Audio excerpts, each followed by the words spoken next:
ஓம் சாந்தி. 23 December 2022. சிவபாபானுடைய இனிமையான மகா வாக்கியம். சாக்கார முரளி, பாப்தாதா, மதுபன். இன்றைய முரளியிலிருந்து கேள்விகள்.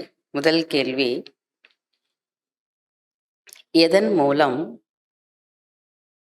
மனிதரிலிருந்து தேவதையாக ஆகின்றீர்கள்? எதன் மூலம் மனிதரிலிருந்து தேவதையாக ஆகின்றனர்?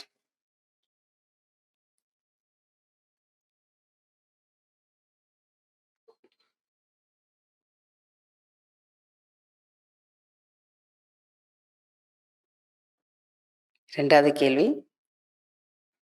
தந்தை எதை சொல்வதில்லை? தந்தை எதை சொல்வதில்லை?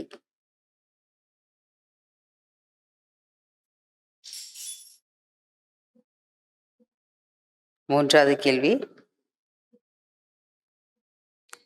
எப்போது ஆத்மாவினால் பறக்க முடியும்? எப்பொழுது ஆத்மாவினால் பறக்க முடியும்? நான்காவது கேள்வி: பாபா எப்போது அடைக்கலம் தருவார்? பாபா எப்பொழுது அடைக்கலம் தருவார்? அஞ்சாவது கேள்வி: யார் மாஸ்டர் சர்வசக்திவான்? யார் மாஸ்டர் சர்வசக்திவான்?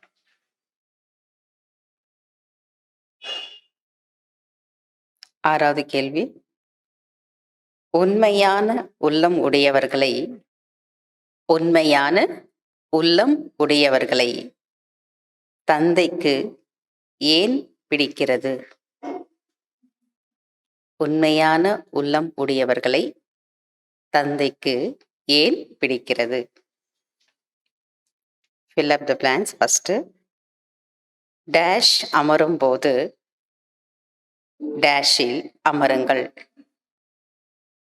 டேஷ் அமரும் போது டேஷ் அமருங்கள். இரண்டாவது, மிக சிறிய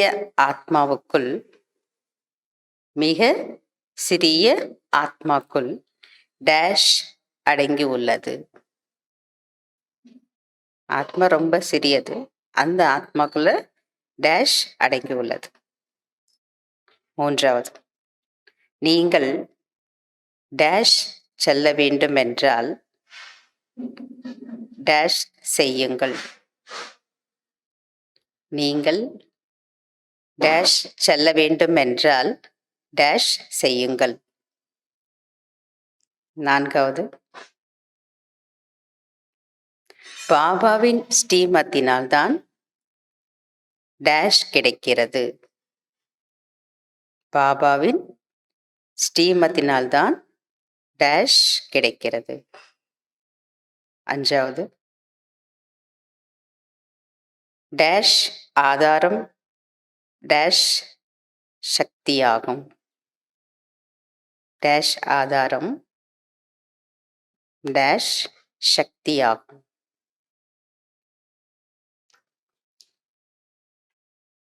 ஆறாவது, டேஷ் அதிக தண்டனைகளை அனுபவிக்கின்றனர்.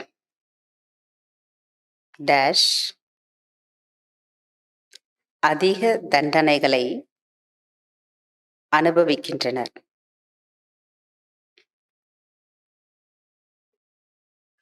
ஏழாவது, சங்கமம் என்றால் டேஷ். சங்கமம் என்றால் டேஷ்.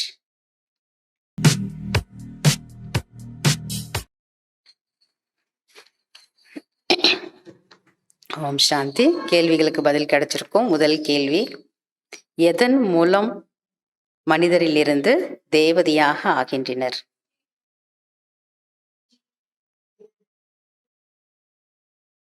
தந்தையின் ஸ்ரீமத் கடைப்பிடிப்பதால் தான் மனித நிலையிலிருந்து தேவதை ஆகின்றனர்.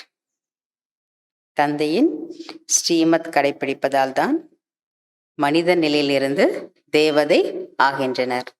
இரண்டாவது கேள்வி, தந்தை எதை சொல்வதில்லை?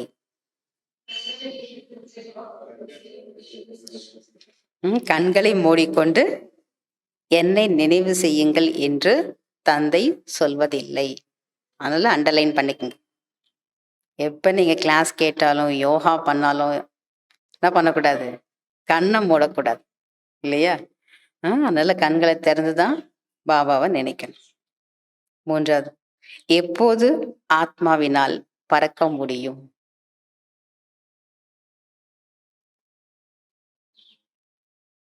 ஆத்மா தூய்மையானால்தான் பறக்க முடியும். அப்ப ஆத்மா தூய்மையா மாறுறதுக்கு என்னென்ன பண்ணணும்னு சொல்லிட்டார் இல்லையா பாபா? அதெல்லாம் நம்ம செய்தாதான் சீக்கிரமா தூய்மையா மாறும். தூய்மையா மாறிட்டா பழைய உடல்ல இருக்காது, பறந்து பாபா கிட்ட போயிடும். நாலாவது, பாபா எப்போது அடைக்கலம் தருவார்?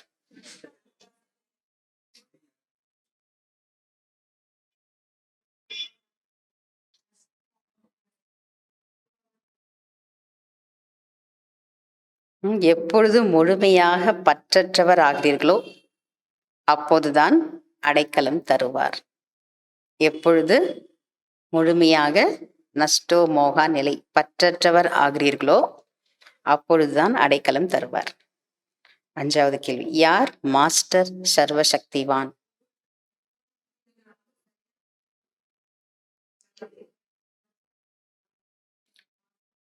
அனைத்து சக்திகளையும் சரியான நேரத்தில் கட்டளப்படி காரியத்தில் பயன்படுத்தக்கூடியவர்கள்தான் மாஸ்டர் சர்வசக்திவான். அனைத்து சக்திகளையும் சரியான நேரத்தில், இவரே 8 சக்தி மட்டும் சொல்லல பாபா, அனைத்து சக்தி, அதை விட இன்னும் நிறைய இருக்கு. முரளியில பாபா சொல்லியிருக்கார் இல்லையா? அப்ப அனைத்து சக்திகளையும் சரியான நேரத்தில் கட்டளப்படி காரியத்தில் பயன்படுத்தக்கூடியவர்கள் தான் மாஸ்டர் சர்வசக்திவான். ஆறாவது, உண்மையான உள்ளம் உடையவர்கள் தந்தைக்கு ஏன் பிடிக்கிறது?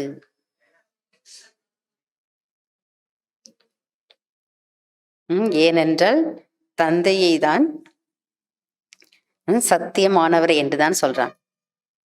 ஏன் அப்படின்னா தந்தை சத்தியமானவர் என்றுதான் சொல்கிறார்கள். காட் இஸ் ட்ரூத் என்றுதான் சொல்கிறார்கள், அப்படிதானே? எனவே பாப் தாதாவிற்கு சுத்தமான உள்ளம், உண்மையான உள்ளம் உடையவர்கள் மிகவும் பிடிக்கும். fill up the blanks. First dash அமரும் போது டேஷ் அமருங்கள். நினைவில் அமரும் பொழுது கண்களை திறந்து கொண்டு அமருங்கள். எப்ப நீங்க தந்தையை நினைக்க உட்கார்றீங்களோ அப்ப அந்த நேரத்துல நம்ம என்ன பண்ணோம்? கண்களை திறந்து கொண்டுதான் அமர்ந்து பாபாவை நினைக்கணும். ரெண்டாவது, மிக சிறிய ஆத்மாவுக்குள் டேஷ் அடங்கி உள்ளது. 84 பிறவி, மிக சிறிய ஆத்மாவுக்குள் 84 பிறவிகளின் அழியாத பாகம் அடங்கி உள்ளது.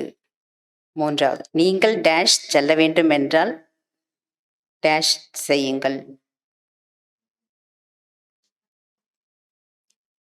நீங்கள் அமர்லோகம் செல்ல வேண்டும் என்றால் என்னை நினைவு செய்யுங்கள். அப்படின்னா பாபாவை மட்டும்தான் நினைவு செய்யணும்.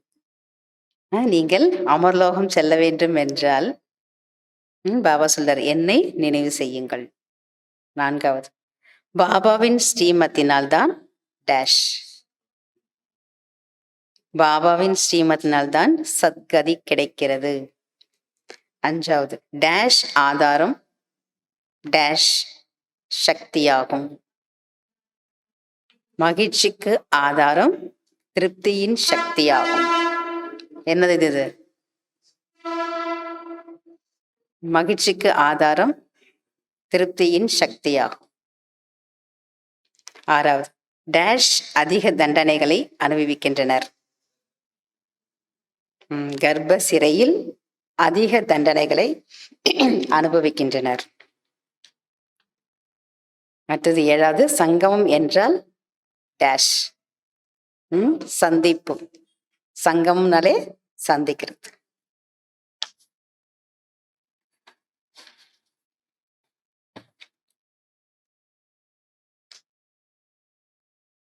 கல்லங்கபடமற்ற பாபாவை திருப்திப்படுத்துவதற்கு சாதனம் என்ன சொன்னார் பாபா? உண்மையான உள்ளம். அதனால இன்னைக்கு முயற்சிக்கான பாயிண்ட் என்ன? குகைக்குள்ளார அமர்ந்து 1 வாரம் தான் நமக்கு ஹோம்ஒர்க் கொடுத்துருக்காங்க.